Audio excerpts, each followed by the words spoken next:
Turabaramukije nshuti bakunzi bacu mukomeje kudukurikira aho muri mu bice bitandukanye. Turabaramukije tubifuriza igitondo cyiza, tubifuriza kuzindukana amahoro n'imigisha by'Uwiteka mu mirimo mukora itandukanye ya buri munsi. Turi mu gitondo cyo kuri iki cyumweru tariki 20 z'ukwezi kwa kane umwaka w'ibihumbi 2025. Iki gitondo tuzindukanye amakuru menshi, tuzindukanye update na makuru tugiye guhera ku mitungo ya Perezida Joseph Kabila yamaze gufatirwa na leta y'Kinshasa. Ese iyi mitungo yamaze gufatirwa biturutse kuzihe mpamvu? Ni nako abarwanyi ba M23 bamaze kugaragaza ko nta kibazo Joseph Kabila yateza kuba yamaze kugera mu murwa mukuru w'intara Kivu y'Amajyaruguru, ari mu mujyi wa Goma. Ni nako kandi turi buze kukubwira ukuntu Joseph Kabila nyuma yuko akandagije ikirenge mu mujyi wa Goma aciye ku butaka bw'u Rwanda, amakuru aranavuga ko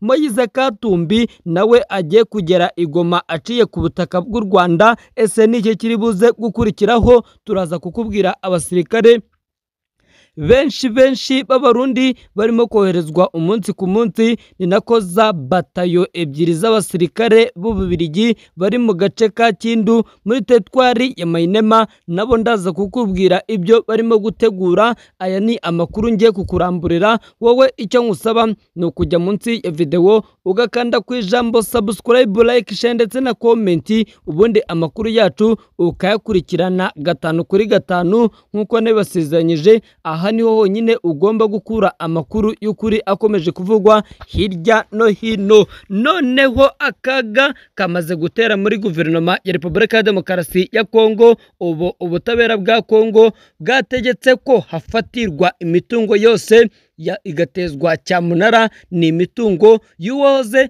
ari perezida wa Repubulika ya Demokarasi ya Kongo Joseph Kabila, umunyamabanga wa leta muri Minisiteri y'Ubutabera.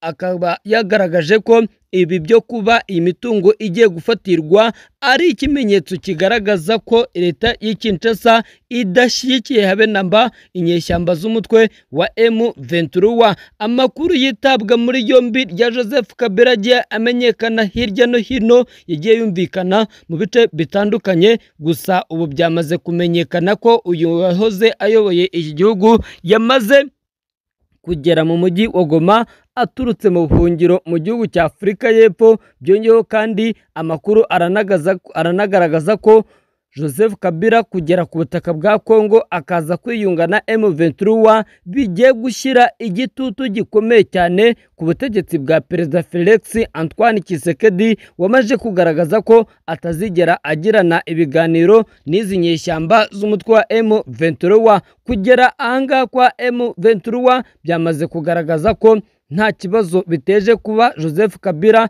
yaba yamaze kugera mu ntara Kivu y'Amajyaruguru, kuko umutwe wa M23 watangaje ko nta kibazo ubona cyo kuba Joseph Kabila Kabange wahoze ari perezida wa Repubulika ya Demokarasi ya Kongo ari mu mujyi wa Goma uri mu maboko y'uyu mutwe wa M23. Kwa gatanu tariki 18 Mata nibwo Kabila yageze i Goma avuye Zimbabwe, aho yari amaze igihe kingana n'umwaka yarahungiye. M23 yageze i Goma cyangwa se yafashe Goma tariki 27 yari yamaze kongera kuhafata nyuma yuko muri 2012-2013 ubwo Kabila yari ayoboye RDC. Nanone uyu mutwe wa M23 wari wafashe uyu mujyi wa Goma. Umuvugizi wa M23 Lawrence Kanyuka yabwiye ibitangazamakuru bitandukanye by'umwihariko BBC Gahuza Miryango kuri telefone ati simbona ikibazo na kimwe kuba Joseph Kabila yaba ari Goma. Kanyuka yakomeje ku ngingo ya 30 y'itegeko nshinga rya RDC ivuga ko umuturage wese w'icyo gihugu afite uburenganzira bwo kujya aho shaka no kwisanzura mu ngendo akora. Yagize ati Perezida Joseph Kabila ni umuturage wa RDC cyo kimwe nanjye, kandi simbona impamvu yo kuba yaba ari Goma bikwiye guteza ikibazo na kimwe. Ingingo ya 30 y'itegeko nshinga nshinga rya RDC yo muri 2006 yavuguruwe 2011 ivuga ko umuntu wese uri ku butaka bw'iki gihugu afite uburenganzira bwo kuhakorera ingendo mu bwisanzure, kuhatura, kuhava no kuhagura ndetse no kuhakoresha icyo shaka.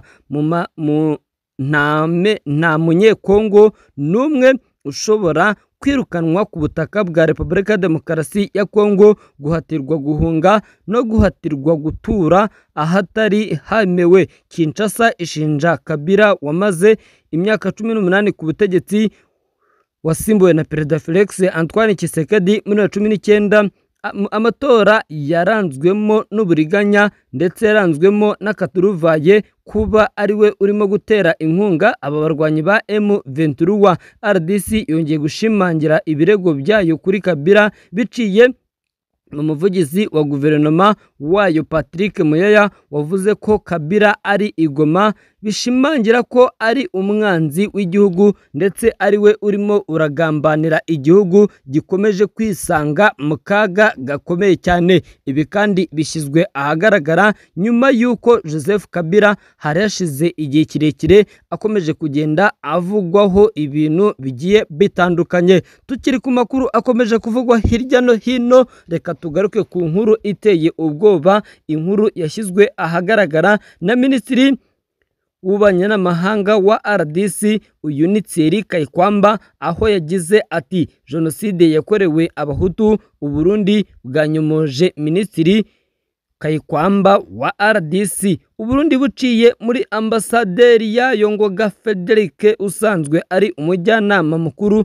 ku bufatanye mpuzamahanga, amahoro n'umutekano mu muryango wa Afurika yunze ubumwe, bwanyomoje Minisitiri w'ububanyi n'amahanga wa RDC uheruka gutangaza ko 1994 kiriya gihugu cyabayemo jenoside yakorewe abahutu. Minisitiri Wagner Thierry Kayikwamba yatangaje ko imyaka 31 ishize u Burundi habaye jenoside yakorewe abahutu, ubwo yagezaga ijambo ku kanama gashinzwe amahoro n'umutekano mu muryango w'abibumbye. Yavuze ko usibye jenoside yakorewe abatutsi yabaye mu Rwanda 1994, muri uwo mwaka hari indi yakorewe abahutu bo mu Burundi. Yagize ati tuributsa kandi amakuba yabaye mu karere k'ibiyaga bigari kabayemo mw'icuraburindi mu gihe kirekire. Ni jenoside yakorewe abahutu b'i Burundi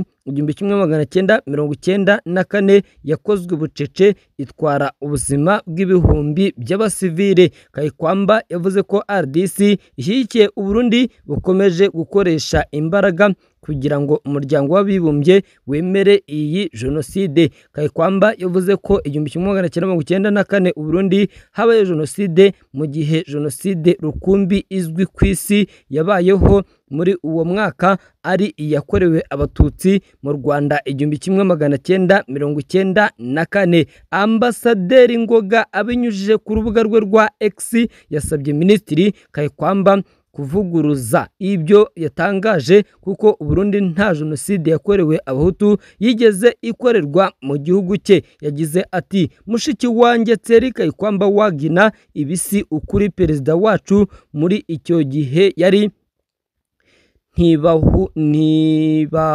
ntibantunganya Evariste w'umuhutu.